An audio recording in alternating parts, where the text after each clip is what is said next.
আমরা কিন্তু আমাদের সাথে ঘটে যাওয়া স্পেশাল মুহূর্তগুলোকে যেমন নিজেদের পাতায় বন্দি করে রেখে দিই, ঠিক তেমনই কিছু স্পেশাল মানুষের দেওয়া জিনিসগুলো আমরা নিজেদের কাছে অনেক যত্ন সহকারে রেখে দিই। আর ঠিক সেরকমই যদি এরকম স্পেশাল কিছু জিনিস নিজেদের প্রিয় মানুষ দেয়, তাও আবার গোলাপ, তাহলে সেটাকে তো অবশ্যই যত্ন করে রেখে দিতে হবে সারা জীবনের মতো। আর এমনি ডেটগুলো ভুলে গেলেও সেই ডেটটা কিন্তু অবশ্যই আমাদের মনে থাকে।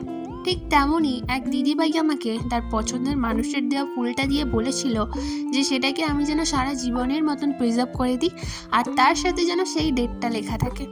আর দিদিভাই আমাকে একটা বাজেটও জানিয়ে দিয়েছিল, বলেছিল যে তার মধ্যেই যেন আমি সেটা করে দিই। তো দিদিভাইয়ের কথা মতোই কিন্তু পুরোটা করেছি, আর জিনিসটাও কিন্তু সারা জীবনের মতন প্রিজার্ভ হয়ে গেছে, আর এটা কিন্তু কোনো দিনও নষ্ট হবে না। তো তোমরা দেখে জানিও তোমাদের কেমন লাগলো, আর তোমরাও যদি অর্ডার করতে চাও আমার সাথে যোগাযোগ করতে পারো।